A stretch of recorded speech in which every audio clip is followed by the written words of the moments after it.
Let's pray. Heavenly Father, teach us to hear your voice. Amen. We gather in this place, whether it's virtually or whether it's in person, to hear the voice of God. Where it gets fuzzy is when people start to think that my voice is God's voice or God's voice is my voice. And I understand the confusion because when you come to church, about the only voice you hear is mine. And the old liturgy for absolution doesn't help when it says, in the stead and by the command of my Lord and Savior Jesus Christ, I forgive you your sins in the name of the Father, Son, and Holy Spirit. Now, understood properly, the statement is true. In the same way, when you go to a movie or a play or to Disneyland, there is a person out front, a ticket taker, who has the authority to allow you in or to deny you entrance. Now, they're not the owner, they're not the manager, they're not the artist, but they have that authority. Now, Jesus told Peter, I give you the keys to the kingdom. Whatever you bind on earth will be bound in heaven. Whatever you loose on earth will be loosed in heaven. So where we run into problems is the pastor, who may have a fancy, it used to be $1, but now $2 plastic tab in his shirt, and a diploma on the wall that says Master of Divinity, as though someone could actually master divinity except for Jesus. In spite of how many books he has on his shelves, how many classes he's taken, how many years he's been a pastor, he's still a sinner in need of a Savior, just like everyone on the other side of the pulpit and the lectern and the altar. Now, as long as the pastor listens to the voice and follows the rules of Jesus, then everything is fine. But if he chooses to do his own thing, well, that's where we get a sticky wicket. Now, all of this is simply to say that while you listen to my voice with the expectation that I am passing on to you what God would have you hear, then you also need to read his word. You need to talk to him so that you can make sure that the two voices, my voice and his, really are the same. Now, there are definitely limits to what a pastor can do. A pastor cannot forgive a sin that the person either will not confess or won't even acknowledge exists. A pastor cannot guarantee that someone is going to go to heaven, nor can they guarantee that, that pastor is going to be able to change that person. We also, by the way, don't have the ability to create faith in someone. That's God's work and God's alone. Now, the truth always remains the truth. So that's why a pastor also doesn't have the ability to change God's word, no matter how hard or emphatically he may try. One thing I cling to, and one thing that is a reason that I'm willing to remain a pastor, is found in some Latin words that I learned a long time ago. They were the ones I mentioned in the entrance. Ex opere operato, translated, out of the works worked. What it means is that what I do when I baptize a baby or perform a marriage or consecrate the elements for communion or preach a sermon, it is valid in and of itself because it is God's work and not mine. So if you are a diehard Oakland, Las Vegas, Los Angeles Raiders fan and you discover that I am a Denver Broncos fan, it does not affect anything I have done on God's behalf for or to you. If I mess up a word, or if I wave my hand this way instead of this way, it doesn't change the power and the love of God for you. It does not excuse me or allow me to be sloppy or to work half-hearted, but it does ensure that if I mess up, you aren't punished. Now, there is another Latin saying, ex opere operantis, which means out of the worker proceeds the works, which is something that we cannot agree to or tolerate when it comes to pastors or church leaders or anybody else in ministry. But it is something that we must totally be dependent upon when it comes to Jesus. It is out of Jesus and Jesus alone that our salvation comes. If he is not who he says or who the Bible says he is, then as St. Paul said, we are to be pitied more than anyone else in the universe because we have no hope. But if he is who by faith we know him to be, then we have every reason to live every single day as a gift of God and have eternal hope. But we also have complete and total trust that our last moment on earth will be followed by an eternity with Jesus. Now, God gathers us here or online, not so that you can listen to me, but so that we can worship him. Now, and our worship does not arise out of fear that if we don't worship him, he's going to punish us because, otherwise he's going to be in a bad mood if we don't, meet all of his expectations and his self-absorption. No, that's not it. We worship him because he deserves our worship. And worship is not about the stuff we do. It's about a heart and soul that at the best of times understands life is a gift and love is rare. And knowing that we were created with a purpose enables us to live with purpose. And even in the worst of times, it trusts that evil and loss and death and pain cannot win, that God will restore us, and we will finally have the life that He has always imagined for us, even if it takes, well, our whole life and about 1/4 of a second more when He brings us to heaven. And so part of what is supposed to happen when we come to church is that our hearts, minds, and souls are to be continually baptized, not with water, but with grace and mercy and peace, so that we are able to take everything we are and everything that is around us in the world and use it for the sake of the gospel. See, it is always easy to worship God when everything is perfect and we are in our happy place, except such worship rarely happens because we're so busy enjoying life and being in our happy place that we just say, well, I'll get around to it, but right now I just got to enjoy this moment.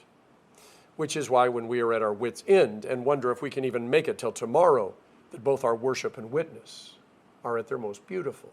Because that is when we rely on grace and grace alone. I forget to remind you as often as I should that I do not expect you to be perfect. What I expect is for you to be forgiven. I would rather point out the scars you bear, because those are the stories of grace and love and mercy and the strength that very few people get to see, because that is where I know that God was most powerfully at work in your lives. You bear those scars so well. See, your purpose in life is not to get to the end and have a bank full of money, a house full of stuff, and a calendar that was totally empty because all you did was binge watch stuff. No, my prayer is that you have had just enough money, a house full of love, and a calendar filled with friends and family and events that are full of ministry and memories as you made a difference. I've always wondered why some people think the goal of life is to leave so much behind when they die. Far too often when I'm talking with someone who's getting ready to leave this world, they speak of all the things that they didn't do but wanted to, the things that they should have done but always thought that there would be, well, more time, and all the things they thought were so important but now are just junk that their kids are going to throw away right after they die. It's time for a modified burning house question. Now, remember the rules of burning house, okay? Your family and your pets are fine. They're already safe. But if you could only go back and get one thing out of the burning house, what would it be? And why? Here's where the modification comes in. What would you go into the garage or the storage unit or someplace else where you keep a lot of your stuff? What would you go and grab and bring it back and throw it on the house that's on fire? Have you had any revelations about something that you used to think was really important, but now are willing to get rid of because, well, not only is it not as important as it once was to you, but you've learned that it's actually a stumbling block or a distraction that you don't need? Now, I want you to push this to the non-stuff stuff. Think about your calendar or what you're going to do next month or next year. Something that you've always thought about doing, but you just weren't willing to pay the price, make the sacrifice, do what was necessary. What are you willing to sacrifice in order to make that happen? Because you've now realized just how important it really is. When St. Paul says many live as enemies of the cross of Christ, he's not just talking about people who hate Jesus and hate the church. He's also talking about people who have no idea just how precious their life is, how important family and friends are, how every single day is a gift from God. You see, Jesus said, I've come that I may give you life and that you may live it and have it to the fullest.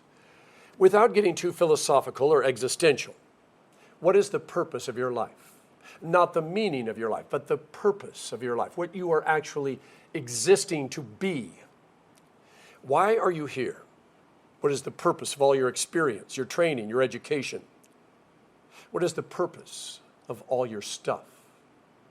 See, when you look at other people's lives and you're analyzing how they live and what they do and how they handle all their stuff, what is it that you would look at them and say, I think they should do this differently. I think that they should, live their life this way. I think they should take their stuff and use it like this.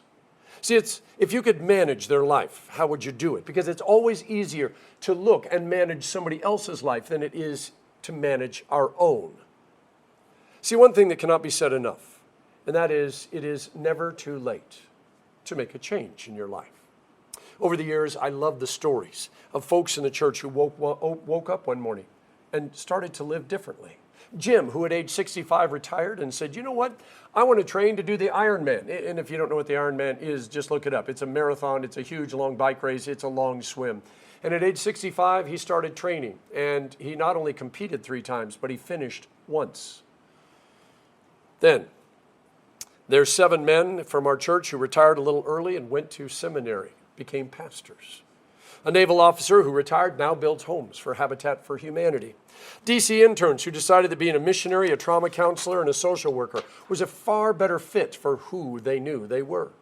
And hundreds of others who saw who they were and where they were going, and they made a conscious decision to make a change in the direction of their life to get where they now knew they could use their time, their talent, and treasure to make a difference.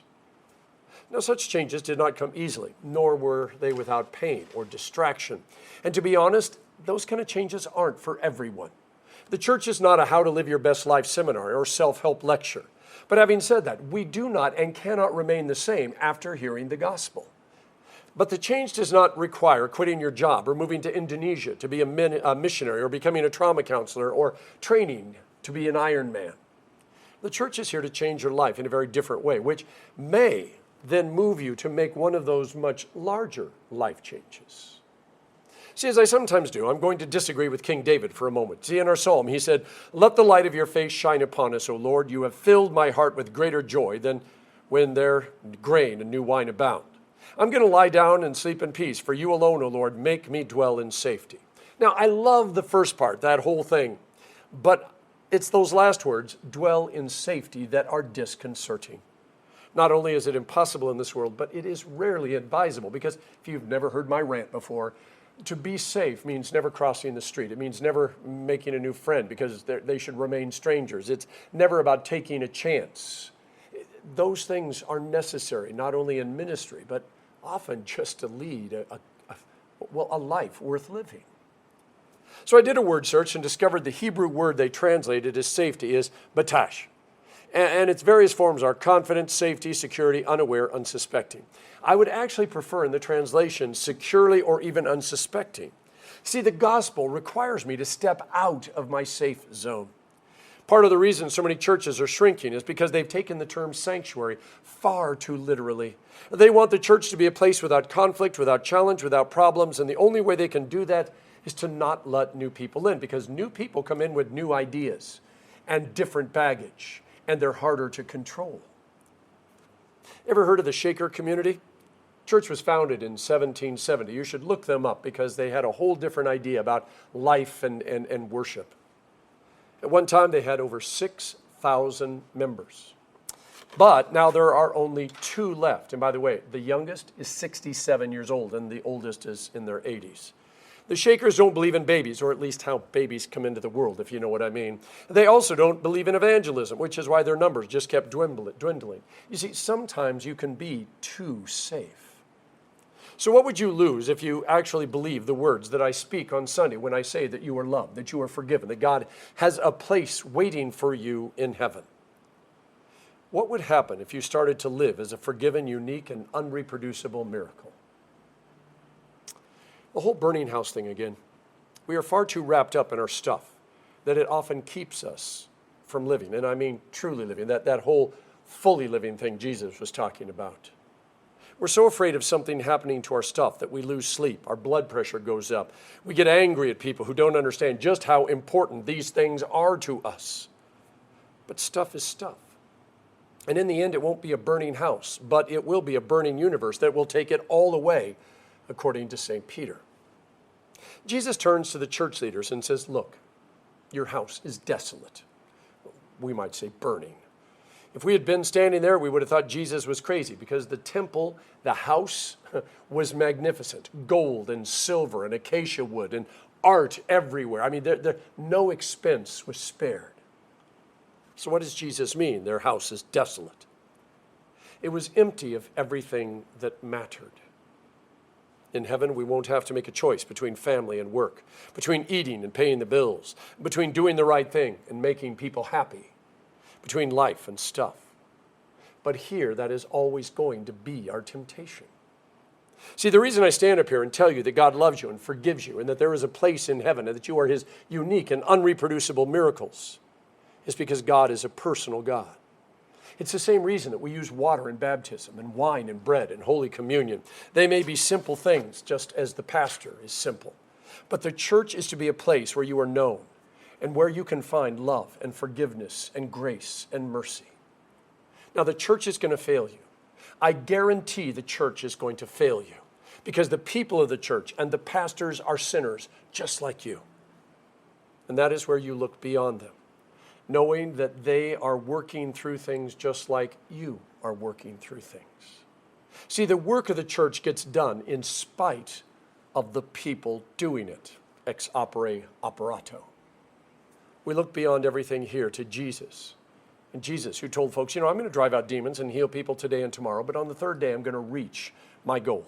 Now, the 3 days, by the way, is not actually Jesus' calendar. He's not talking about the next day, and the next day. In other words, if it's a Monday, he's not talking about Thursday. No, it's him letting the world get a glimpse of Good Friday and Easter. Because Jesus' goal is the cross. It's why he set his face toward Jerusalem. Whether we are able to fully understand it or not, the cross is the defining moment of all life. It allows all who believe to see and not be afraid of the future, theirs or anybody else's, as well as eternity. See, without the cross and the empty tomb, what would be the purpose and the goal of your life? I mean, seriously, think about it. If this is all there is and what you have is all there's ever going to be. See, even if you didn't believe in heaven or hell, what would be the reason to live? We all reach the future at the same rate, 60 seconds, 60 minutes, 24 hours, 365 days. There are no ordinary people, but there are those who know there is more to life than moments and seconds and hours and years. Jesus gives you both the courage and the strength and the passion to live each minute until you get home. And this place and these words are meant to remind you of who you are and where you are going and how you have everything and everyone you need. Sometimes you do have to look around because, it's not always that obvious. That's part of what Jesus wants when he says, when I put you in a place where you don't think you have everything you need, it's there, but I need you to partner with someone or partner with a church or partner with an organization in order to accomplish this. You don't have to do it alone. You see, and when you hear what you hear, it is your calling and privilege to repeat it wherever you go. That not only are you loved and you forgiven, and there is a purpose and a reason for your life, but there is a purpose and a reason for their life, and love and forgiveness waiting for them as well. And remember those words, ex opere operato. The power is not in you. It is and always has been in Jesus. You have the honor of speaking his words and loving and forgiving and healing wherever you go and whenever you go. In the name of the Father, and of the Son, and of the Holy Spirit. Amen.